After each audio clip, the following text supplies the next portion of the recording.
Olá, nós estamos aqui novamente com o nosso programa Brazilian Times Entrevista, com o apoio do nosso jornal americano brasileiro desde 1988, o Brazilian Times Newspaper. E olha, hoje o nosso bate-papo é totalmente diferenciado, né? Eu estou com uma pessoa aqui para lá de interessante. Ele poderia passar por uma pessoa comum, mas ele tem uma habilidade e um carisma fantástico. Ele foi interpelado esses dias por uma repórter que é badaladíssima nas redes sociais, principalmente no TikTok. E, pasme, ele chegou, quando eu o encontrei, ele tinha me dito, Yara, eu estou com 8 milhões de visualizações. E logo depois, ele falou, não, que 8, agora estou com 10 milhões. E ele falou um assunto que deixou todos perplexos, porque nós estamos falando da cidade de São Paulo, e ele fez um comentário de um bairro que todos nós juraríamos que era um bairro estritamente asiático. Mas ele vai falar que não. E, só um adendo, a grande maioria da população brasileira é negra, e nós vamos falar exatamente sobre isso. Júnior, conta para mim que história é essa de ser interpelado, falou sobre um bairro, falou sobre a situação do negro num período da nossa história, na nossa cidade de São Paulo, e isso viralizou. Muita gente ligou para ti, não foi? Nossa, conta para nós. Muita gente. Primeiramente, muito obrigado pelo convite. Obrigado por estar aqui com vocês. Olha, eu acabei não falando, né? Você está com 10 milhões de views, mas você, através do nosso canal aqui, do Brazilian Times Entrevista, vai para mais de 120 países. Então, olha, que privilégio. Podemos bombar mais ainda, né? Exatamente, que privilégio, que privilégio. Muito bom. E quem te interpelou? Foi uma moça que tem um canal de curiosidades no Instagram. Uau. O canal se chama Oi Francine. Eu estava no patrulhamento, na Avenida Paulista, que aos domingos é fechado. Então, tem várias atividades culturais lá, dança, música ao vivo, teatro, é muito bacana. A Avenida Paulista vira uma área de lazer. Exatamente. E há quase 30 anos, eu sou da Guarda Civil Metropolitana de São Paulo, com muito orgulho, adoro o que eu faço, tenho vocação para isso. E numa dessas rondas, eu faço parte da equipe bilíngue da Guarda Civil.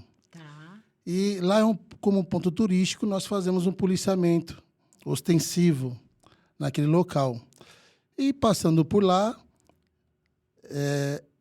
bem ao lado, onde ela estava fazendo gravação, ela me cumprimentou e perguntou, tudo bem, eu tenho um canal de curiosidades e nunca um policial falou. Participou. Ninguém participou. Você quer falar uma curiosidade? Você tem alguma curiosidade? E aí você, mais do que depressa, diga, eu tenho. Eu falei, eu não tenho uma, eu tenho milhares de curiosidades. Se você quiser. Ela falou, não, eu quero. Aí, de pronto, eu falei sobre o bairro da Liberdade. Sim, o bairro mais asiático aqui da cidade de São Paulo. Exato.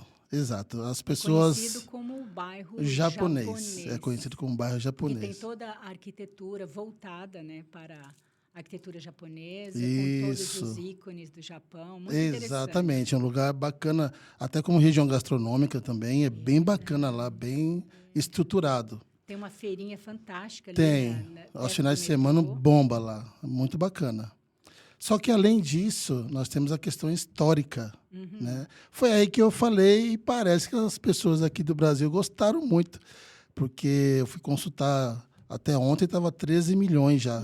E não para de crescer. Não para de crescer. Porque você falou que o bairro da Liberdade, que todos nós achamos que é um bairro japonês, bem da verdade, hoje é considerado japonês, mas no início da nossa história... Inicialmente, lá era um bairro como era um bairro que tinha muitas dificuldades, saneamento, estrada, chão ruim, não só a questão dos escravizados, mas tinha os brancos também, os portugueses pobres que moravam lá. Era uma região mas pobre. Muito pobre, Sim. Considerada região periférica, inclusive.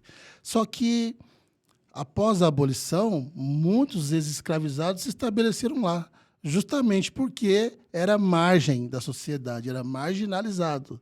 Então, eles se estabeleceram lá. E, com isso, né, a cultura foi se misturando, né, as línguas foram se adaptando, as pessoas foram se entendendo, o bairro foi crescendo, né? Mas é uma história...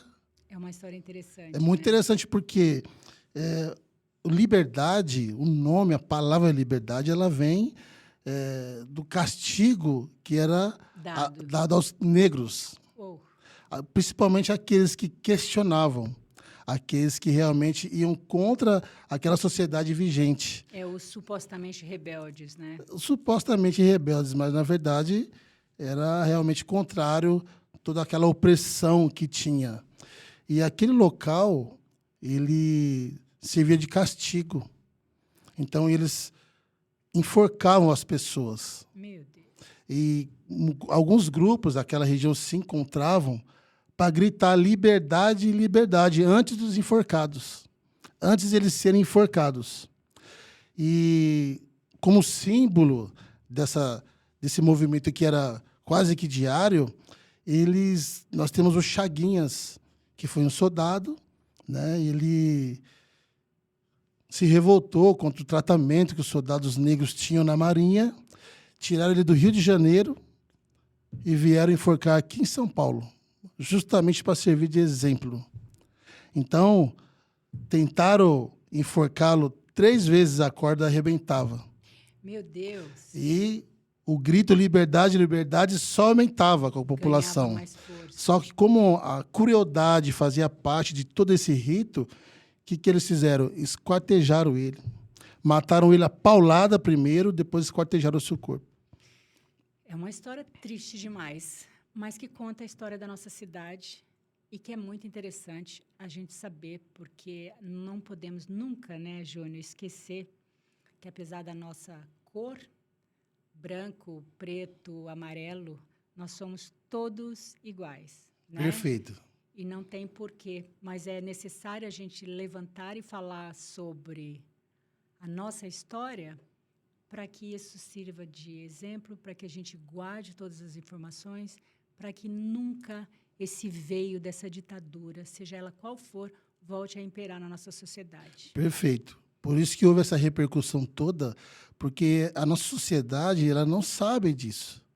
Então, isso repercutiu demais, porque alguns historiadores eles apontam que houve realmente uma engenharia social e, dentro dessa engenharia, o apagamento da memória da cidade. Isso foi proposital, não está nos livros, não está em muitos lugares que deveriam estar.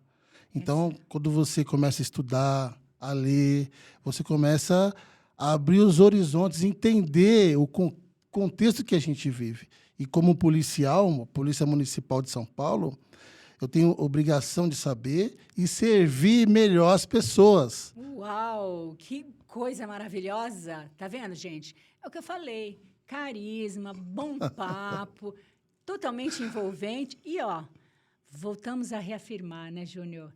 O conhecimento é libertador. Demais. É necessário Demais. estudar, aprofundar, para que a gente possa ter uma vida melhor. Exatamente. Porque a sabedoria, o conhecimento, ele deixa a gente com a alma livre.